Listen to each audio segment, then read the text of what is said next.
Según el estoicismo, los vicios no son más que una extensión de las pasiones o emociones descontroladas, patos.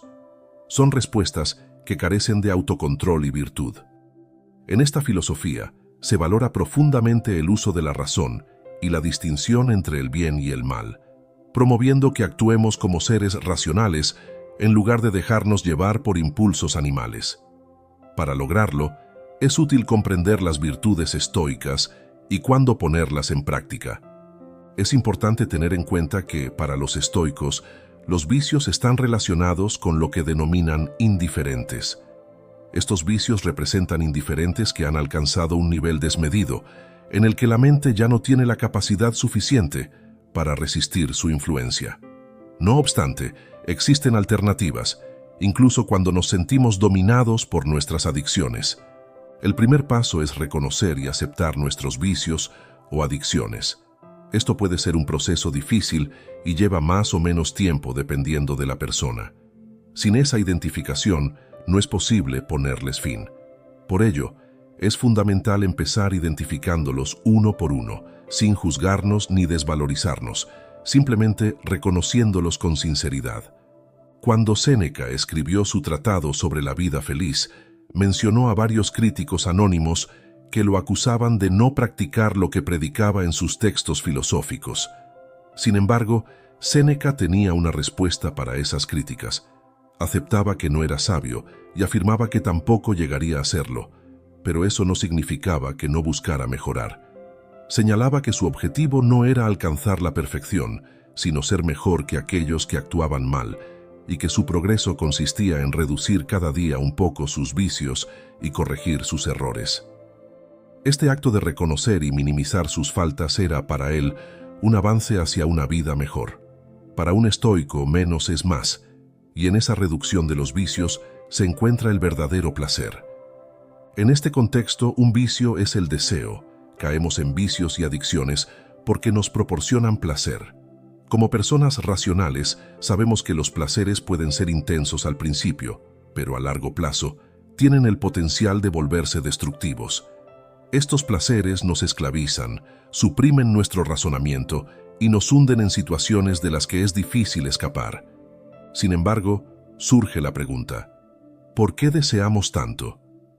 ¿Existe alguna razón sólida que justifique esos deseos? O, de forma más clara, ¿podemos decir que todos nuestros deseos son realmente naturales? El estoicismo no debe interpretarse como una filosofía minimalista, sino como una forma de pensar orientada a la autosuficiencia. El ser humano no solo necesita lo básico para sobrevivir, sino también para vivir con dignidad. Sin embargo, nuestra carencia nos arrastra hacia un torbellino de deseos que parecen incontrolables. Como señala Séneca, para experimentar el verdadero placer, no se trata de incrementar los placeres, sino de disminuir los deseos. Menos es más. En cuanto a nuestros deseos desordenados, aquellos que pueden ser pospuestos, moderados e incluso eliminados, debemos recordar que se trata de placeres naturales, pero no indispensables. No les debemos nada y si invertimos en ellos, lo hacemos por voluntad propia. El estómago no escucha razones, solo demanda lo que necesita. Pero no es un acreedor exigente. Con poco se conforma, siempre y cuando se le dé lo justo, no lo que se pueda. La prioridad debe ser siempre cuidar de nosotros mismos. Así es, caemos en vicios y adicciones de manera voluntaria. A menudo nos decimos que no podemos evitarlo, cuando en realidad sí es posible, pero no lo deseamos realmente. Esto es lo que lo hace voluntario. Y no solo cometemos errores como malgastar dinero, sino que también nos perjudicamos de manera más grave al dañar nuestra salud. Curiosamente, solemos advertir a los demás sobre evitar ciertos vicios comunes, pero no aplicamos esa enseñanza a nosotros mismos. El famoso psicólogo Jordan Peterson lo aborda en su libro 12 reglas para vivir. Supón que a 100 personas se les prescribe un medicamento. Lo que sucede después es que una tercera parte ni siquiera llevará la receta a la farmacia. Otra tercera parte lo hará, pero no tomará el medicamento según las indicaciones, omitirán dosis, dejarán de tomarlo antes de tiempo o simplemente no lo empezarán, como si no quisieran curarse. Lo más sorprendente es lo siguiente: Imagina que no eres tú quien está enfermo, sino tu perro, y lo llevas al veterinario. El veterinario te da una receta. ¿Y qué haces? Si no te importara lo suficiente tu mascota como para preocuparte por una receta incorrecta o insuficiente, ni siquiera la habrías llevado al veterinario en primer lugar. Pero te importa, y tus acciones lo reflejan. De hecho, es posible que te preocupes más por tu mascota que por ti mismo. Las personas suelen gestionar mejor los tratamientos médicos de sus animales que los suyos propios. Esto demuestra que nos preocupamos tanto por los hábitos y problemas de los demás que dejamos de lado nuestras propias adicciones. A medida que descuidamos nuestras necesidades, los vicios personales van ganando terreno en nuestras vidas. Por eso, a partir de ahora, debemos reconocer nuestros vicios, reducirlos poco a poco y priorizar nuestras acciones en torno a la salud y el bienestar. Somos importantes para nosotros mismos y muchas veces no es el vicio en sí lo que debe ser controlado, sino la acción o hábito que lo precede y lo desencadena. Observa qué haces antes de que aparezca el mal hábito y analiza si puedes evitar esa acción. Sin esa conducta previa, el vicio no puede manifestarse. Por ejemplo, si deseas dejar de fumar, observa lo que haces antes de encender un cigarrillo. Quizás lo acompañas con un café. Si cambias esa asociación, puede ser más fácil abandonar el hábito. Si tu adicción es a Facebook, detrás de ella está el acceso a Internet. Si limitas tu conexión a solo momentos específicos, puedes reducir el tiempo que pasas en la red social. Si llegas tarde al trabajo porque pierdes tiempo eligiendo ropa, prepárala la noche anterior.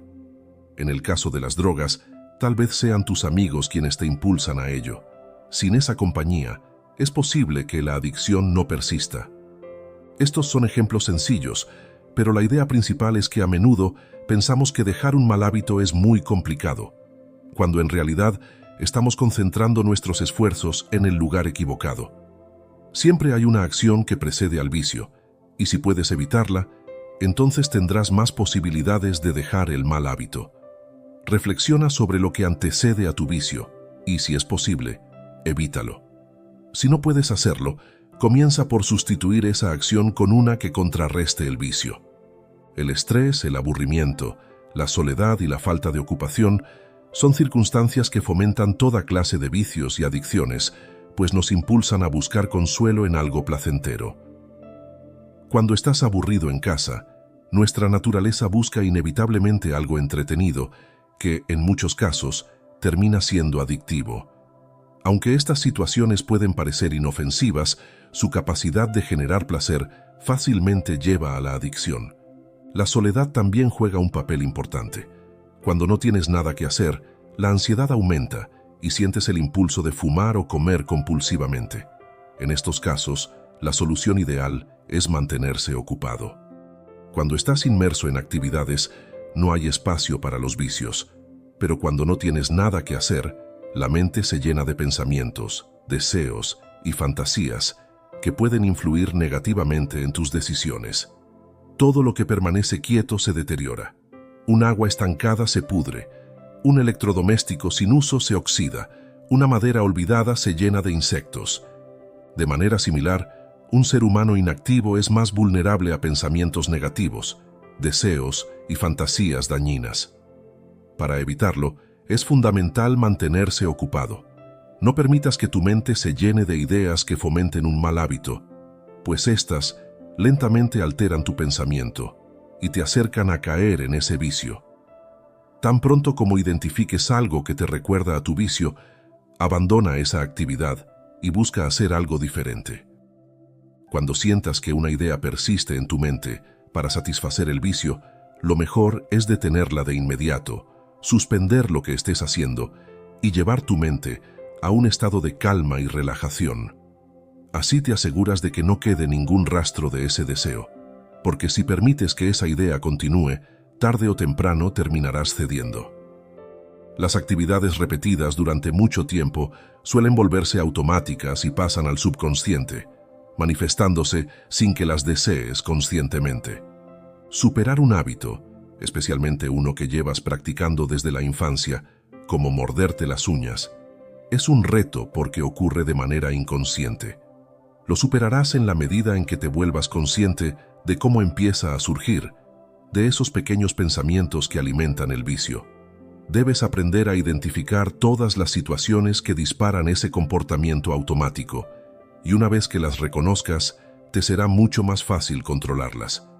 La mejor manera de controlar algo que ocurre de forma inconsciente es reconocer cómo y cuándo surge, y luego reemplazarlo con otro mecanismo. Recuerda que el vacío no puede existir, por lo que el vicio debe ser sustituido por algo constructivo.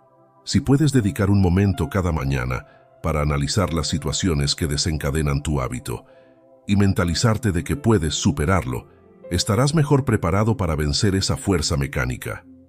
Es como prepararse antes de un combate. Si sabes lo que vas a enfrentar y cómo hacerlo, tendrás más probabilidades de vencer. Con el tiempo, te acostumbrarás a identificar cuándo está surgiendo el deseo y dirás, aquí viene, mejor me preparo a tiempo. Puedes salir a caminar, darte un baño o distraerte antes de que el impulso se haga más fuerte. Nuestra vida a veces puede parecer monótona y gris, y los vicios a menudo se presentan como la única fuente de diversión y placer en una existencia que, en muchos casos, puede sentirse vacía o infeliz. Renunciar a algo que te hace sentir bien es muy difícil y puede hacerte sentir que la vida pierde sentido.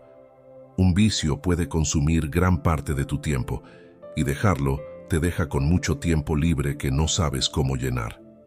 Lo peor es que las actividades disponibles no parecen tan emocionantes como el vicio. Por ejemplo, si eres adicto a los videojuegos o a ver series, llegas cansado del trabajo o estás de vacaciones, solo tienes que encender la televisión para sumergirte en ese mundo placentero. Si no puedes prender la televisión, te preguntarás qué hacer, porque ninguna otra actividad te resulta tan atractiva. Entonces, ¿cómo puedes reemplazar ese vicio? Diseña un plan para sustituirlo. En el caso del fumador, por ejemplo, fumar es parte de su identidad, un estilo de vida que se ha vuelto tan normal como comer. Para dejar de fumar, es esencial encontrar otra forma de entretenimiento, pero ten cuidado de no reemplazarlo con otra adicción negativa. Debes buscar algo que ocupe ese tiempo de manera saludable y productiva. Las adicciones son una respuesta del cuerpo en busca de placer cuando nos sentimos tristes, solos o insatisfechos. En otras palabras, cuando nuestra vida carece de felicidad, el cuerpo, de manera natural, nos pide altos niveles de disfrute para compensar ese vacío, y de ahí surge la adicción. Si logramos resolver muchos de nuestros conflictos internos, seríamos menos propensos a las adicciones. Por eso, es importante desarrollar actividades que nos hagan sentir felices, que mejoren nuestra autoestima y que realmente aporten valor a nuestra vida. Al hacerlo, gradualmente mejoramos nuestro estado psicológico y emocional, y ya no dependeremos tanto de los vicios para encontrar satisfacción. Sería ideal que te acostumbraras a no terminar un día sin hacer algo productivo o importante. Aunque sigas luchando contra el vicio, estos logros te ayudarán a avanzar en tu vida y te brindarán una fuerza para contrarrestar los efectos negativos de las adicciones. Hay muchas actividades que pueden enriquecer tu vida. Pregúntate qué cosas te gustan aparte del vicio y que puedan ser constructivas.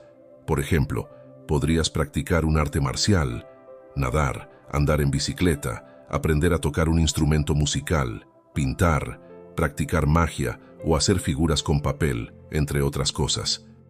Una forma efectiva de cambiar el comportamiento es enviando mensajes al subconsciente. Esto se puede lograr con mensajes subliminales, ya que el lenguaje del subconsciente se basa en imágenes, uno de los primeros sentidos que desarrollamos. Antes de que existiera el lenguaje, la comunicación no verbal dominaba, lo que explica por qué es tan eficaz. Puedes escribir mensajes motivadores y colocarlos en lugares visibles para ir reprogramando tu subconsciente. Los vicios son una forma de debilidad, y si logras encontrar una actividad que te haga sentir fuerte, seguro y capaz de lograr triunfos, dedícale más tiempo, porque esa nueva fuerza te ayudará a superarte como persona y a reducir tu dependencia del vicio para sentirte feliz. Lo que no debes hacer es quedarte estancado, deprimido por tu vicio y sin hacer nada para cambiar. Cada vicio tiene su contraparte en una virtud, y si practicas esa virtud paralelamente al vicio, lo irás superando. Por ejemplo, si sufres de ira, podrías practicar un arte marcial. Si eres adicto a las drogas, podrías hacer deporte. Si estás enganchado a Facebook, podrías escribir artículos en un blog o en tu diario. Visualiza constantemente tu meta y recuérdala una y otra vez. Cuanto más lo hagas, más fácil será mantener el control. Los pensamientos de ansiedad y vacío serán reemplazados por la satisfacción de tus logros.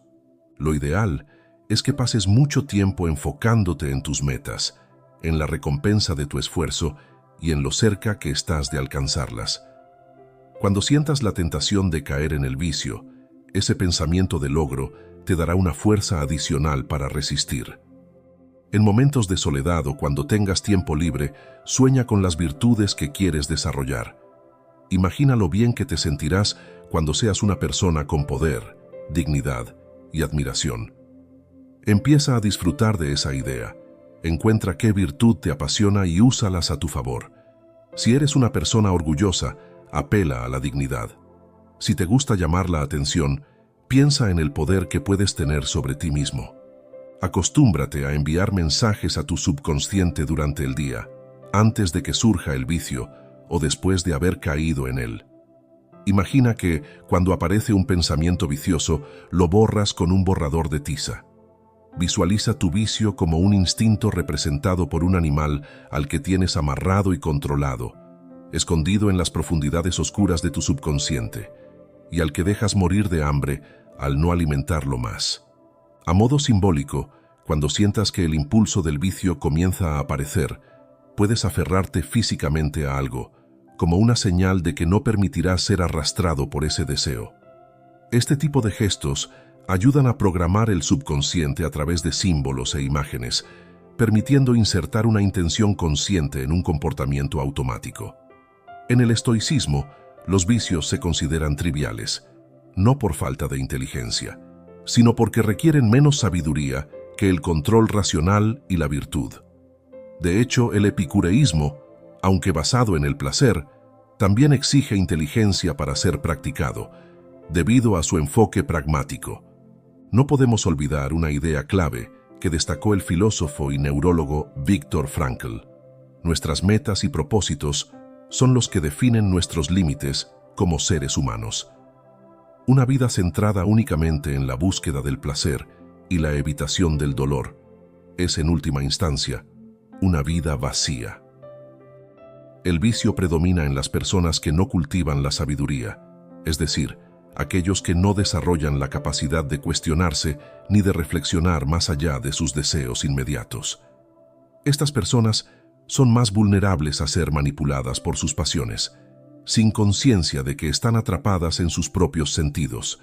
De nuestras percepciones sensoriales surgen lo que los estoicos llaman patos, o emociones descontroladas que, a diferencia de los impulsos naturales, própatos, se caracterizan por su exceso.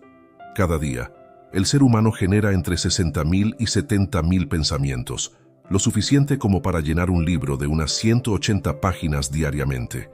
Sin embargo, a diferencia de los libros, estos pensamientos carecen de orden o estructura. Muchos provienen de instintos básicos, mientras que otros emergen de deseos profundos basados en nuestras experiencias y conocimientos. Es nuestra capacidad de razón la que debe organizar este caos mental. Para una mente no entrenada, esto es un desafío considerable y fácilmente puede acabar cediendo ante esos pensamientos, lo que, según los estoicos, conduce inevitablemente a los vicios. Los estoicos identificaban varios tipos de vicios, entre ellos olor, dolor, lupe, angustia, envidia, celos, rivalidad, pesadez y molestia. Aquí no se refieren al dolor físico, sino a ese malestar emocional y la queja constante que proviene de nuestras reacciones inadecuadas a las circunstancias. El dolor es una parte inevitable de la vida, pero el sufrimiento es opcional.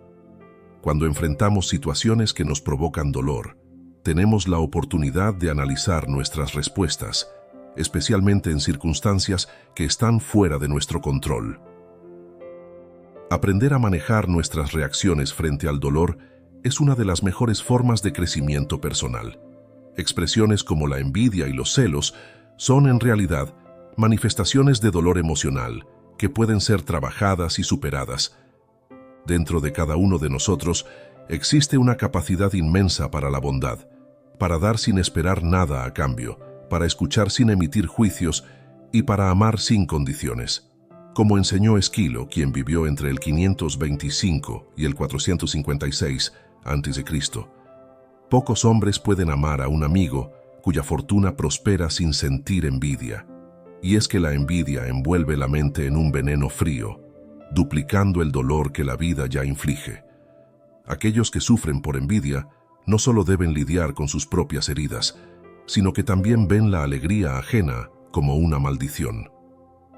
Es fundamental vivir de tal manera que, al mirar hacia atrás, no sintamos arrepentimiento por haber malgastado nuestra vida.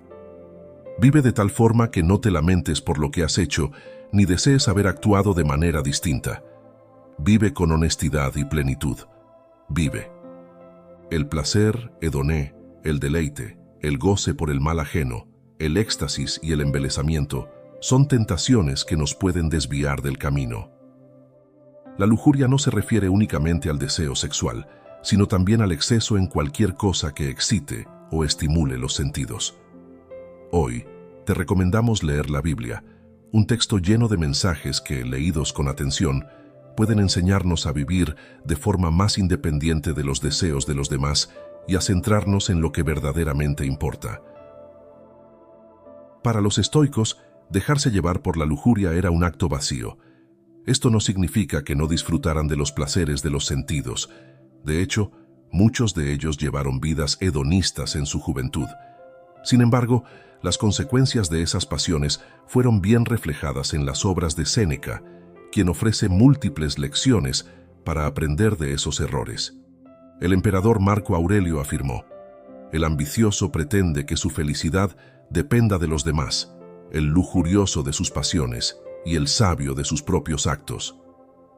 Esta frase resume la diferencia entre dejarse arrastrar por deseos externos y asumir el control de nuestra vida a través de la virtud.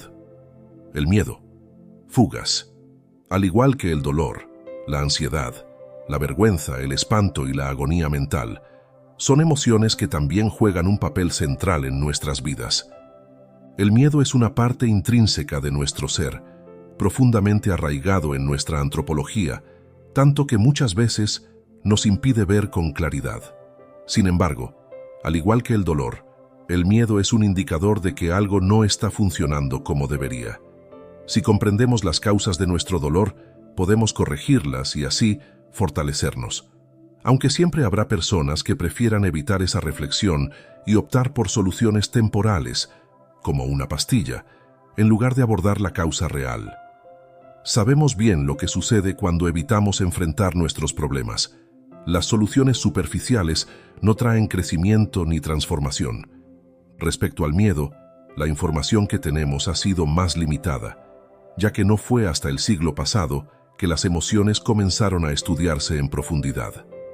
Frente al miedo, muchas personas optan por soluciones rápidas, como pastillas, o simplemente ignoran su origen debido a la incomodidad que genera reflexionar sobre ello, lo que en la mayoría de los casos se debe a la ignorancia. Los antiguos espartanos ya entendían la importancia de cómo vivimos más que cuánto tiempo vivimos, pues decían que lo que hacemos en la vida tiene su eco en la eternidad. Para ellos, lo crucial era la calidad de nuestras acciones. De manera similar, los vikingos demostraban coraje en la batalla, porque vivían con la convicción de que solo una vida sin miedo era digna. Si empiezas a ver el miedo como un indicador, entenderás que el miedo a la muerte, por ejemplo, es una señal de que estamos posponiendo lo que verdaderamente deseamos hacer. Aquellos que viven aplazando sus sueños temen la muerte porque saben, en el fondo, que no están viviendo como realmente quisieran. El miedo no es más que una alarma que te señala que algo no está bien y solo tú tienes el poder de corregirlo. Si eres de las personas que procrastinan, esperando que las circunstancias cambien, lo único que estás haciendo es prolongar la situación y alimentando el problema. Recuerda que solo tienes una vida. Algunas flores viven apenas unos días, pero son admiradas y queridas, simbolizando esperanza y renovación. Aunque mueren pronto, cumplen con su propósito en ese breve tiempo. El apego, epitumia, al igual que la necesidad, el odio, la ira y la irritación, nace del ego. El apego nos mantiene excesivamente conectados al mundo material y a las opiniones de los demás. Epicteto nos enseñó que nuestro principal objetivo debería ser no frustrarnos por deseos que no podemos alcanzar. Si logramos esto, evitaremos la ansiedad, la decepción y el desánimo. Como él dijo, serás invulnerable si eres capaz de gestionar tus deseos y apegos. Es fundamental comprender que el estoicismo nos enseña a vivir con sentido, alejándonos de lo que ellos llaman malas pasiones, es decir, aquellas emociones que nos separan de la mejor versión de nosotros mismos. Algunos podrían pensar que esto implica renunciar al afecto, al placer o a lo mejor de la vida. Sin embargo, los estoicos no rechazan el afecto, sino que lo gestionan con virtud. Buscan evitar el apego irracional y no dejarse dominar por emociones desmedidas, lo que les permite vivir en equilibrio y con mayor sabiduría. Comprender que las emociones desmedidas nos alejan de la ataraxia, la paz interior, es un tema que merece una meditación dedicada. En sus diálogos, que en inglés se conocen como cartas, Séneca explica a fondo por qué las pasiones en exceso no conducen a un final favorable. El estoicismo no solo enseña conductas para alcanzar la felicidad y la paz mental, sino que también ofrece herramientas para evitar que la falta de control emocional o los impulsos irracionales tomen el control de nuestra mente.